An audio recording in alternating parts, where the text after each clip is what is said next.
YouTube kanalıma, mutfağıma hoş geldiniz. Bugün sizlerle Ramazan ayının olmazsa olmazı Ramazan pidesi yapıyoruz. Hızlıca tarife geçiyorum. Öncelikle karıştırma kasemin içine 6 su bardağı un ölçtüm. Unun ortasını açıyorum.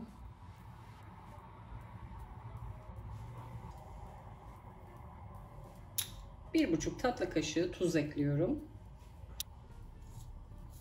1 paket kuru maya ekliyorum. 10 gram. 1 yemek kaşığı kadar aşağı yukarı. 1 tatlı kaşığı da toz şeker ekliyorum. Aşağı yukarı bir ölçü verebilmek için suyu bardakla ölçüyorum. İlk olarak 2 bardak ekliyorum.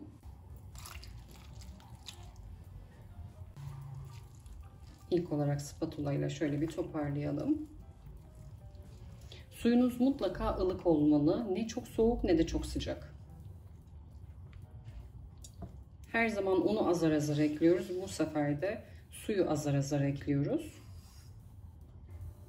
Ele yapışan yumuşak bir hamur hazırlayacağız. Aksi takdirde pidemiz sert olur. 2 su bardağı su eklemiştik. 3. bardağı da kontrollü bir şekilde ekliyorum.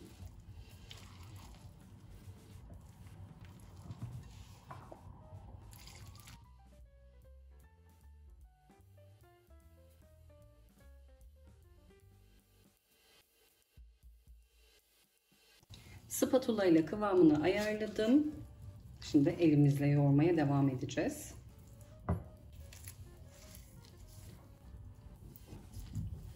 Yoğurma işlemine elimle devam ediyorum.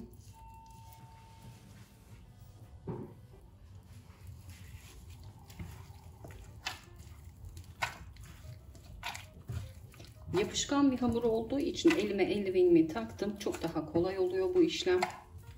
Dilerseniz tezgahta da yoğurabilirsiniz ama benim karıştırma kasem geniş olduğu için rahatlıkla yoğurabiliyorum.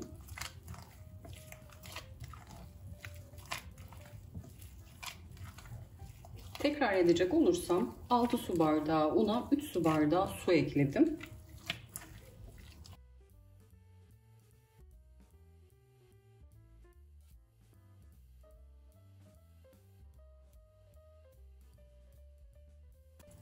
Yaklaşık 1-2 dakika iyice yoğurdum. Pürüzsüz olana kadar kıvamını da şöyle göstermek istiyorum. Elime yapışıyor. Kesinlikle sert bir hamur olmamalı. İyice yoğurduğumuz hamurun üzerini streç filmle kapatıyorum. Üzerine mutfak havlusunu da serip ılık bir ortamda yaklaşık 20 saat 40 dakika kadar dinlendiriyorum. 30-40 dakika dedim ama ortamın sıcaklığına göre değişiyor. Eğer ortam soğuksa 40 dakikadan fazla sürede mayalanır. O yüzden de ara ara kontrol ederim. Hamur 2 katı olana kadar mayalandıralım. Ilık bir ortamda 30 ile 40 dakika mayalandırmamız yeterli.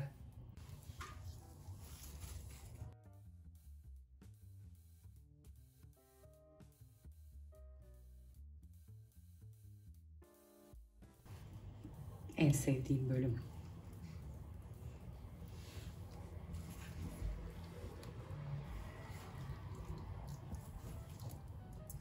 Şöyle kenarlardan içeri doğru bir havasını alalım. Durdukça maya kokmaması için bu işlemi yapıyoruz.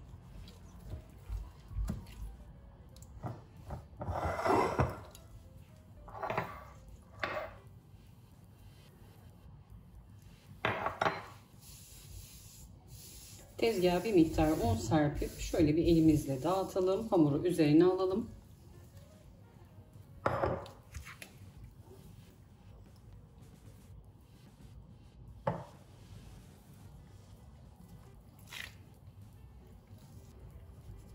Elime bir miktar un aldım. Yine aşağıdan yukarı doğru bu şekilde hamuru toparlayalım.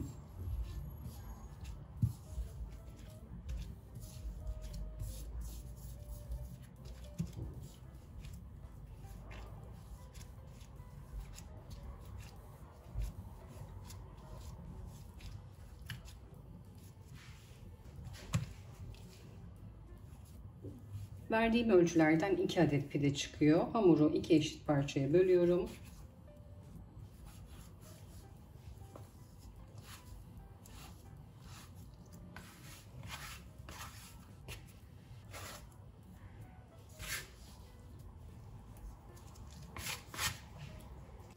Eldivenler çok yapıştığı için elimi yıkadım. Yıkamışken de tepsiyi hazırlamak istiyorum. Yağlı kağıt serdiğim fırın tepsisinin üzerine yarım Türk kahvesi fincanı kepekli un serpiyorum. Eğer bulabilirseniz kepek de serpebilirsiniz. Hamuru kalın bir tabaka olmaması için her yerine yayıyorum. Hamuru tekrar aşağıdan yukarı doğru toparlıyorum. Eğer tezgaha yapışıyorsa bir miktar un serpebilirsiniz düzgün toparlanması için. Çok miktarlarda olmasın, yapışmasını önleyecek kadar ekleseniz yeterli. Topladığım hamuru tepsiye alıyorum.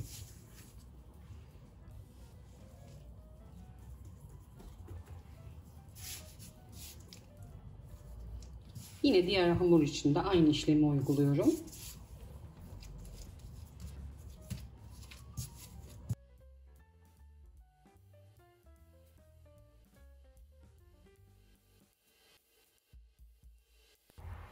Dilerseniz üzerine uygun bir tepsi kapatabilirsiniz ya da benim yaptığım gibi karıştırma kasesi kapatabilirsiniz. Bu şekilde oda ısısında yarım saat tepsi mayası yapıyoruz.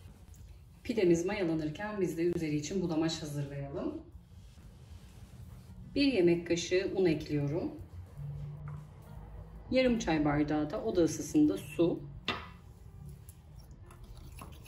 Bulamaçı iyice karıştırıyorum.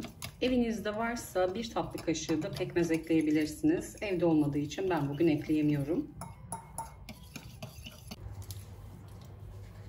Yarım saatin sonunda tepsi mayası olan pidemin kapağını açıyorum.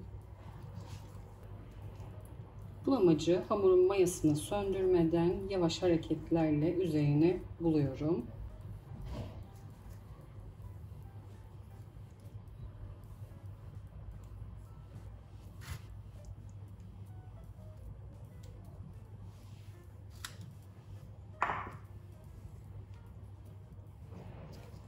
Çok bastırmıyorum. Pidenin mayanın havasını almayalım. Bu şekilde parmaklarımla şekil veriyorum. Hem de genişletmiş oluyoruz.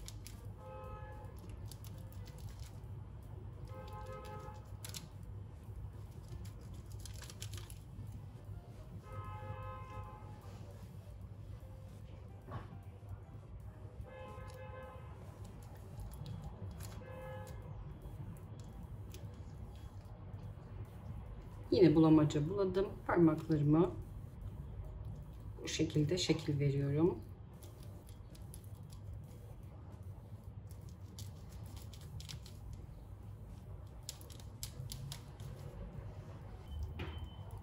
Yine şöyle son bir kez dikkatli bir şekilde üzerinden geçiyorum ki şekli iyice belli olsun. Fırını 5 dakika öncesinde alt üst ayarlı 230 derecede ısıtmaya bıraktım. Sıcak olması gerekiyor fırının. Bir miktar kavrulmuş susam ekliyorum. Bir miktar da çörek otu. Önceden ısıttığım fırını pişmeye gönderiyorum. Fırına göndermeden önce şunu da söylemek istiyorum. En alt rafa değil, bir üst katına tepsiye gönderiyorum. Altı da güzel pişsin. Bu şekilde fırın tepsisine zemine yakın koydum.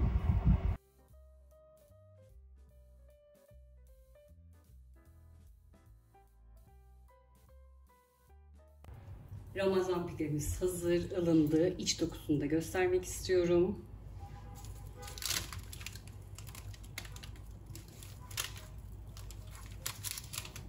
Hala çok sıcak.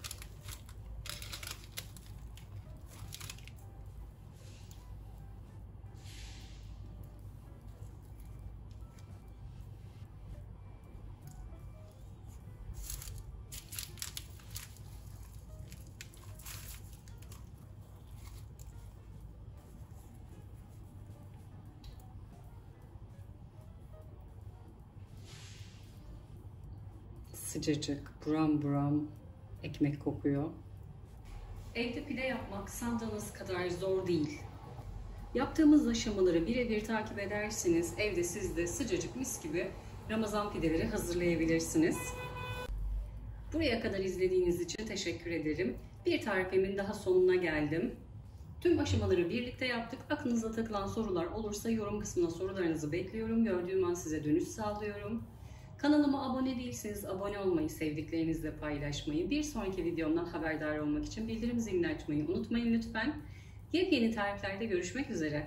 Herkese afiyet olsun.